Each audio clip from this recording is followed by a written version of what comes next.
Indonesia menyatakan dirinya sebagai negara yang merdeka, sebagai sebuah negara berdaulat. Namun belum genap 1 bulan usia kemerdekaan, Indonesia mendapat cobaan menyerang. Tinggal sebetulnya mengalami beberapa berada di Jakarta dan beberapa besar lainnya di Indonesia. Hingga makin mengatakan dan melakukan upaya diplomatik untuk mendorong hal seperti bekerja profesional untuk meluluskannya saja, tidak mengetahui status kemerdekaan Indonesia. Namun upaya itu tidak membuahkan hasil. Cepat, ayo, cepat.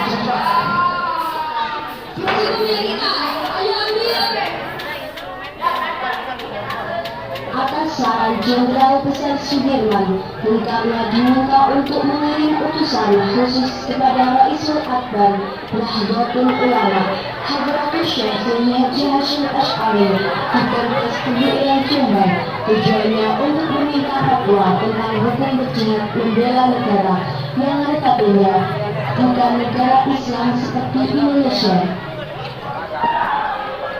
Assalamualaikum. Waalaikumsalam.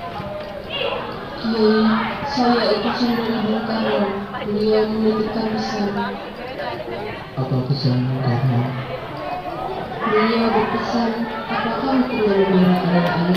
Bukan membela Allah, membela Islam atau membela Al-Quran? Sekali lagi membela tanah air, apa hukumnya, Kiai? Hukum membela negara dan melawan penjajah adalah fardu ain bagi setiap kepala yang melawan penjajah itu, termasuk jihad fisabilillah. Oleh karena itu, umat Islam yang mati dalam peperangan adalah syahid, dan mereka yang mengkhianati perjuangan dan memecah persatuan, bahkan menjadi tangan kanan penjajah, wajib hukumnya diperangi. Perang menolak dan melawan penjajah itu fardu ain yang harus dikerjakan orang-orang Islam, laki-laki, perempuan, anak-anak, bagi yang bersenjata atau tidak, bagi yang berada dalam jarak lingkaran 94 km dari tempat masuk dan kedudukan musuh. Bagi orang-orang yang di luar jarak lingkaran tadi, kewajiban itu jadi fardu kifayah yang cukup kalau dikerjakan sebagian saja. Kemudian Kiai Haji Hasyim Asy'ari memanggil Kiai Haji Wahab Hasbuah dari Pondok Beras Jombang. Kiai Wahab diminta mengumpulkan ketua-ketua Nahdlatul Ulama se-Jawa dan Madura untuk membahas fatwa tentang hukum berjihad membela negara. Pada tanggal 21 sampai 22 Oktober 1945, PBNU menggelar rapat Konsul NU se-Jawa dan Madura di Surabaya, menghasilkan resolusi jihad sekaligus menguatkan fatwa jihad Rais Akbar Nahdlatul Ulama. Bismillahirrahmanirrahim. Resolusi jihad Nahdlatul Ulama seluruh daerah Jawa Madura memutuskan memohon dengan sangat kepada pemerintahan Republik Indonesia supaya menentukan dan mengupayakan tindakan yang nyata dan sepadan terhadap usaha-usaha yang membahayakan kemerdekaan dan agama dan negara Indonesia, terutama dengan pihak Belanda dan kaki tangannya, supaya memerintahkan perjuangan yang bersifat sabilillah untuk tegaknya negara Republik Indonesia dan agama Islam. Selanjutnya, kami berfatwa bahwa setiap muslim tua dan miskin sekalipun wajib memerangi orang kafir yang merintangi kemerdekaan Indonesia. Yang kedua, pejuang yang mati dalam perang kemerdekaan Indonesia layak disebut syuhada. Dan yang ketiga, warga negara Indonesia yang memihak kepada Belanda dan sekutunya dianggap memecah belah persatuan. Oleh karena itu, layak dihukum mati. Pada tanggal 25 Oktober, pasukan Inggris mendarat di Surabaya, dipimpin oleh Brigjen Malabi. Hanya berselang 3 hari pasca resolusi jihad, Kita nyapu tuh angkus-angkus. Surabaya dengan persenjataan lengkap. Mendengar kedatangan pasukan penjajah, ribuan santri dan kiai dari penjuru Jawa bergerak menuju Surabaya. Maka terjadilah pertempuran antara para pejuang Surabaya melawan Sekutu. Fahri awas cing.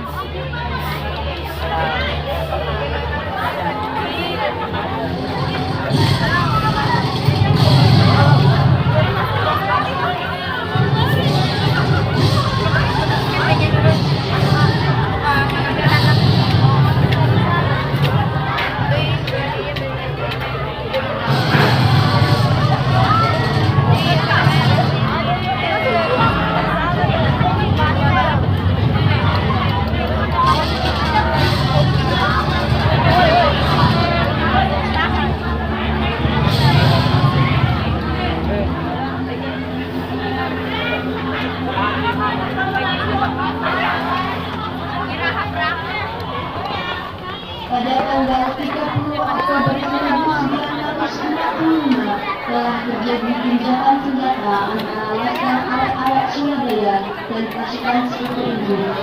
Sorenya usai kesepakatan gencatan senjata, rombongan buruh pemerintah Inggris menuju ke Gedung Internasional dan menetap di samping Jembatan Merah. Namun, sekelompok pemuda Surabaya menolak penempatan pasukan Inggris di gedung tersebut. Mereka meminta pasukan Inggris kembali ke Tanjung Perak sesuai kesepakatan gencatan senjata. Tolong beritahu mereka bahwa kita setuju gencatan senjata dengan Indonesia. Iya, Pak. Jangan ingkari kesepakatan itu, karena itu membuat nama baik kita hilang dan tidak dipercaya lagi. Tenang, saudara-saudara. Bung dan Bung Hatta telah setuju untuk gencatan senjata.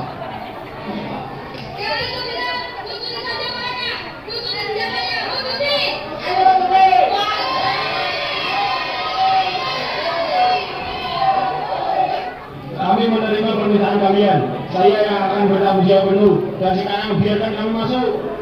Mereka akan bertanggung jawab penuh. Jadi biarkan kami masuk ke dalam gedung itu. Rakyat Indonesia pun memberikan kesempatan untuk pasukan Inggris masuk ke dalam gedung internasional. Mayor, iya Pak. Saya dapat berita dari berikut di Malawi. Proses senjata-senjata sedang berlangsung, tetapi mereka menginginkan kita menyerahkan senjata dan benda. Akan tetapi segera memerintahkan kita untuk mengambil tindakan apapun yang diperlukan untuk menghasilkan keamanan bagi kita. Kemudian terjadi ketegangan yang menyebabkan tembak.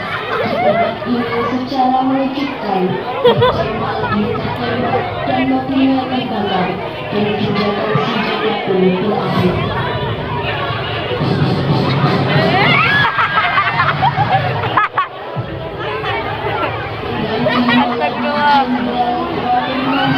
Mengultimatum Laskar Pejuang dan Tentara Indonesia agar menyelesaikan senjata ini. Pada 1945, jika tidak, Inggris terancam akan membunuh habiskan Surabaya. Siapa yang membunuh senjata ini? Jenderal Tanpa Inggris. Kalau kalian tidak menyerahkan pemilik jenderal Malawi, saya akan katakan masa dunia menyerahkan senjata-senjata mereka kepada kami. Paling lambat 10 November. Kalau tidak, akan saya menghabiskan Surabaya. Ancaman itu, para komandan Laskar Husnullah, Sabilullah, Mujahidin, PKR, dan para santri marah besar. Ada peninggalan Mas Sutomo yang sering disebut dengan suam kepada Kiai Haji Hashim Ash'ari yang meminta izin untuk menyiarkan dan menyebarkan resolusi jihad. Bismillahirrahmanirrahim. Merdeka, saudara-saudara penduduk di Surabaya, kita semuanya telah mengetahui bahwa hari ini tentara Inggris telah menyebarkan pamflet-pamflet yang memberikan suatu ancaman kepada kita semua. Kita diwajibkan untuk dalam waktu yang mereka tentukan menggunakan senjata-senjata yang telah kita aduk dari tangannya tentara Jepang. Tetapi memang sahabat kita, selama pasukan Indonesia masuk menjadi yang dapat menjadi secara pendek, maka selalu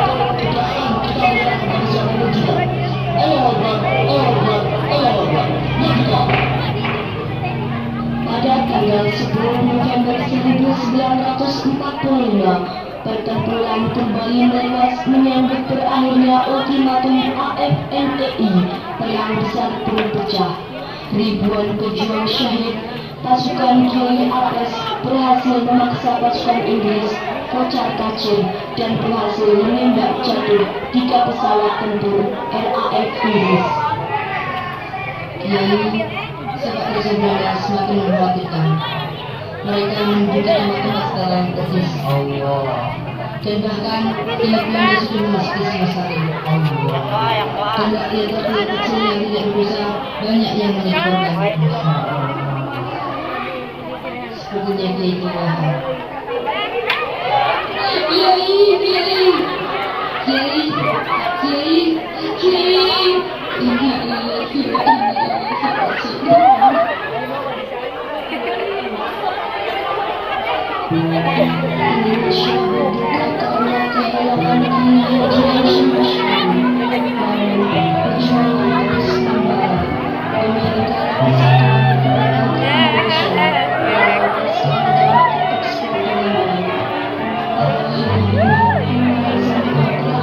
Ke Firman.